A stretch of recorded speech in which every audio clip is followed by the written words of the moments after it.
निरंजन अलख निरंजन हो अलख निरंजन।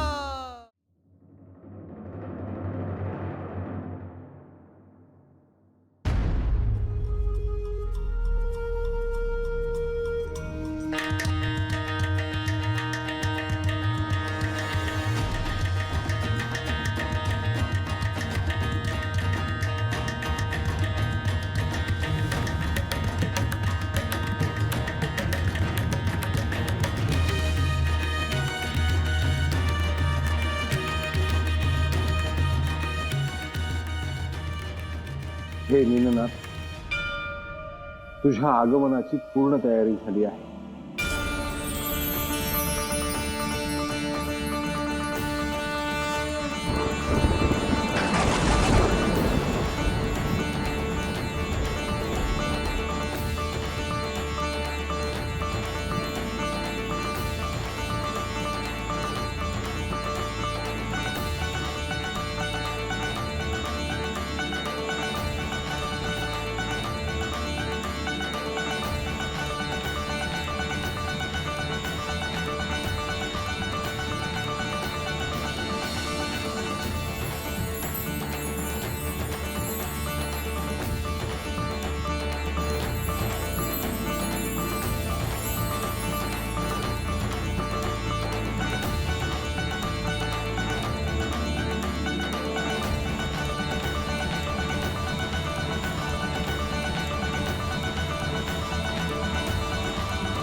गहिनी, आता जीवाला जरा पड की. कशाला जागतोस? तू झोप. तुझ्या काळजीने झोप तरी येते का? आई, एक विचारायचं होतं. काय आता? लहानपणीचा विषय काढला की सगळे गप्प होतात, विषयच बदलतात, असं का?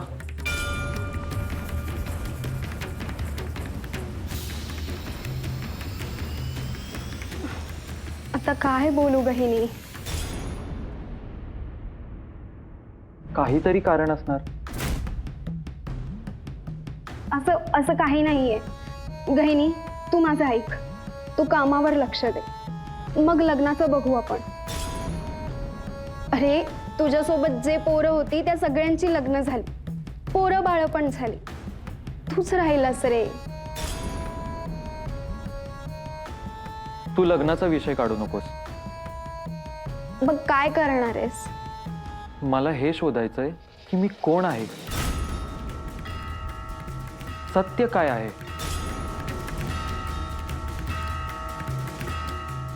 त्याने पोट भरणार आहे का?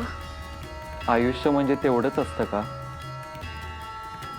कसं समजवू आता तुला? काही बोलू नको, शांत राहा.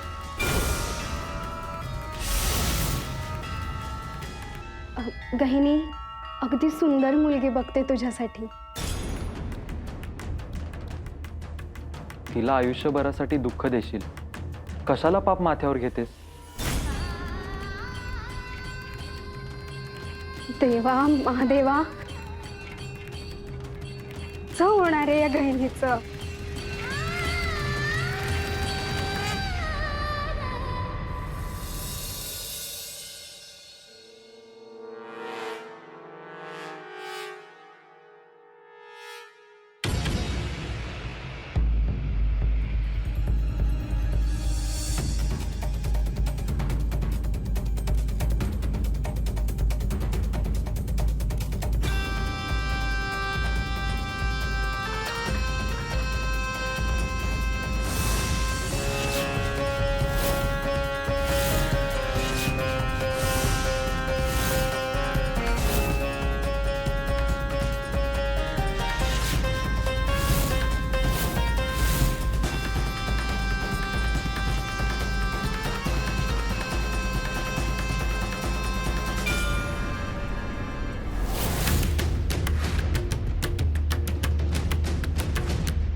काय झालं मैनावती?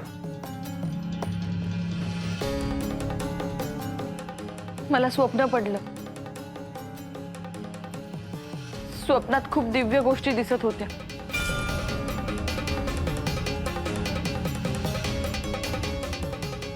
भव्य वस्त्रात एक लहान मुलगा दिसला, पण त्याचा चेहरा दिसला नाही मला. हा तर शुभ संकेत आहे. नक्की ना? तुझ्या पोटी जो जन्माला येणार आहे त्याने संकेत दिले आहेत तुला.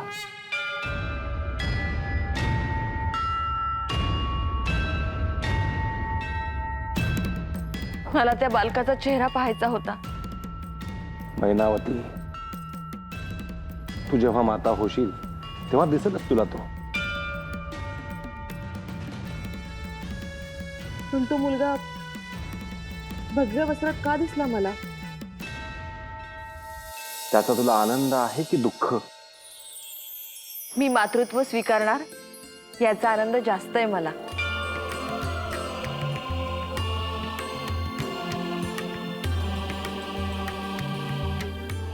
ब्राह्म मुहूर्त आहे.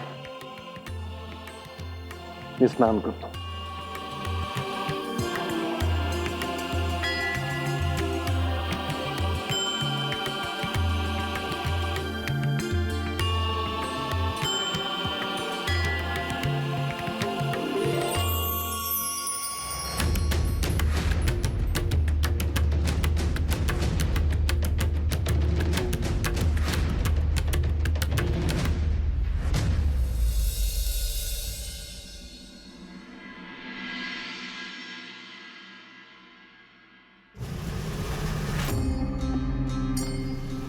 मीननाथ यांचे आगमन निश्चित झाले आहे. मच्छिंद्र आणि मैनावती यांच्या आयुष्यात मीननाथ अत्यंत महत्वाची भूमिका निभावेल.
आजही तुला का जायचं आहे मनात? ते योगी आले आहेत.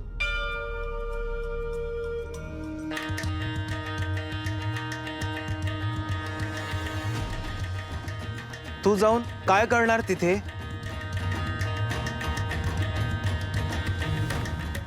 सेवा करेन.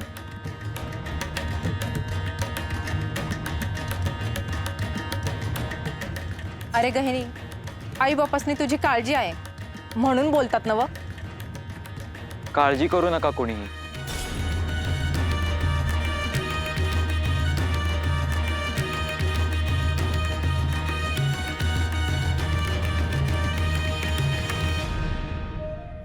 अरे गहिनी, गावात कोणी साधू बैरागी आलं की तुला काय होतं रे?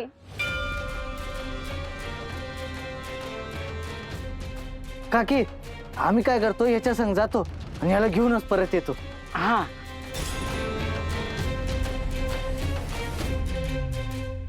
असं बी तुम्हाला काही कामं नाहीत ना? अहो काकी, आता रघु त्याच्या चांगल्यासाठीच बोलतोय ना. हा,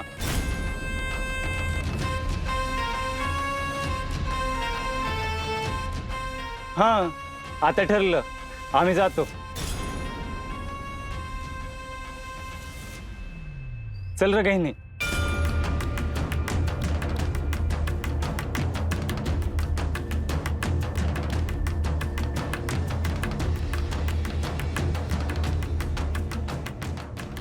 अहो, गहिनीसाठी मुलगी कधी बघताय? आजच संदेश पाठवतो.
गोरक्षा,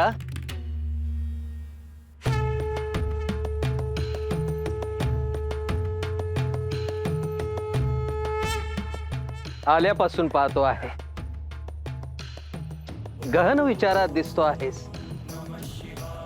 गुरुवर, ज्या अर्थी माझे गुरु कुठे आहेत हे श्री महादेवांनी मला सांगितले नाही. तुम्ही देखील सांगत नाही आहात. त्या अर्थी निश्चितच काहीतरी गूढ आहे.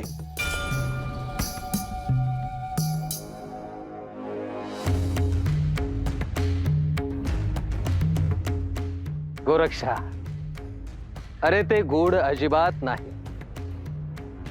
समजून घेणे अवघड आहे. मात्र मच्छिंद्रनाथ सध्या जिथे आहेत त्याचा अर्थ कोणी कसाही लावे, परंतु त्याचा योग्य अर्थ केवळ मी आणि श्री महादेवच जाणतो.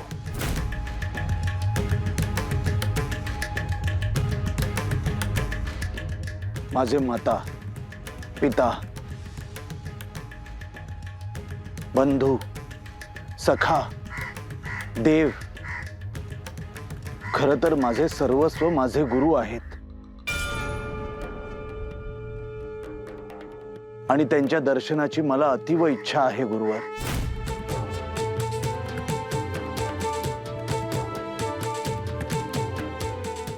आणि माझी ही तरी इच्छा पूर्ण करावी अशी माझी प्रार्थना आहे गुरुवर.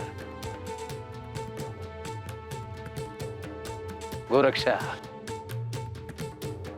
तुला तुझ्या गुरूंची भेट लवकरच घडो. कल्याण मस्तो.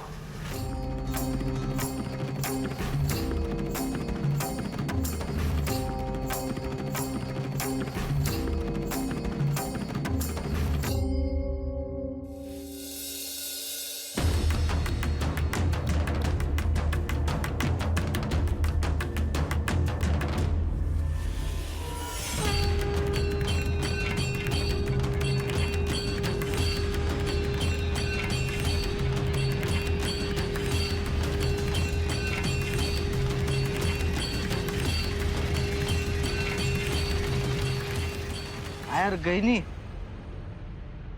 म्या नाही येत तिकडं, तुम्हीच जा. चल की, पाया पडत्या ऋषींच्या आणि मग जा. नग नग, मी अभि इथंच थांबतो. पण काय रे गहिनी, तू तिथं जाऊन नेमकं करतोस तरी काय? अरे, 4 चांगल्या गोष्टी कानावर पडतात. प्रश्नांची उत्तरे मिळतात.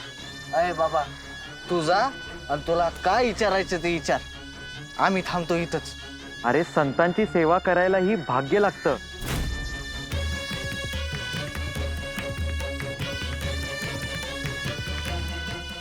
हो बाबा, पण लय उशीर करू नका, लवकर ये. हा, नाहीतर पुन्हा तुझ्या घरच्या आम्हालाच बोलावणार. निघतो मी.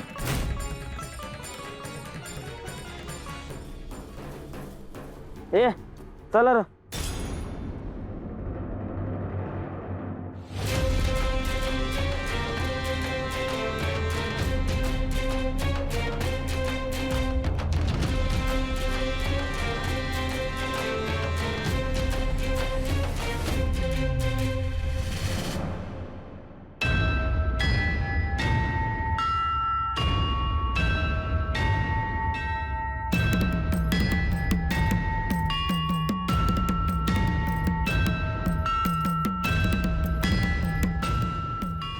नाही गोरक्षा,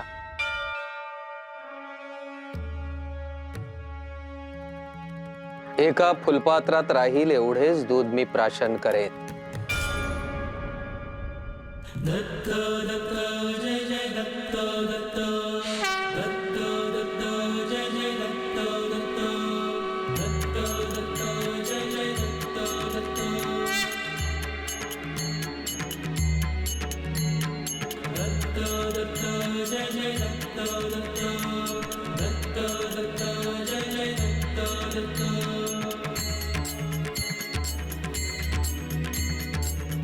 गुरुदेव दत्त,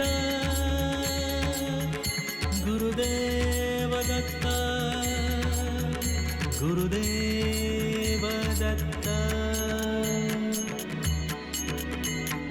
दत्त दत्त जय जय दत्त दत्त, दत्त दत्त जय जय दत्त दत्त, दत्त दत्त जय जय दत्त दत्त, दत्त दत्त जय जय.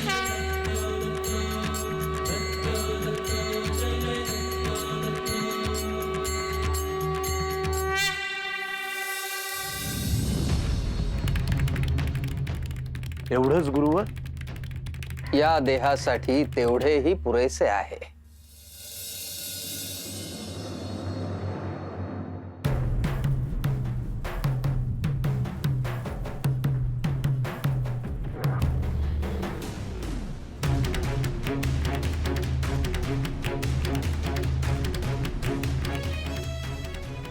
ऋषीवर,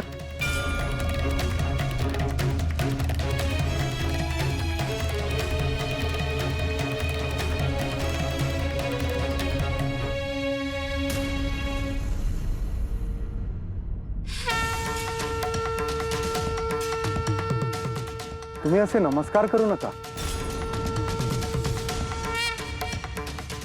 तुम्ही असं म्हणता आहात त्यामुळे माझा गोंधळ होतो आहे. हे बघा, मला असं वाटतंय की तुमची आता गुरु भेटीची वेळ जवळ आली आहे.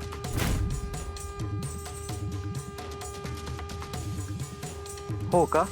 होय, कारण कुठलेही गुरु शिष्याला असे मध्येच सोडणार नाहीत.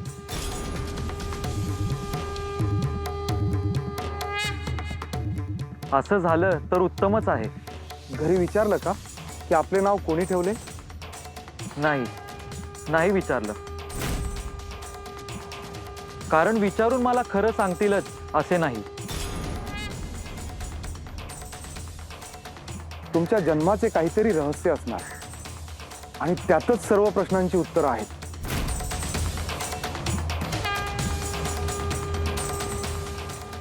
मलाही असंच वाटतंय. अलख निरंजन, अलख निरंजन, अलख निरंजन.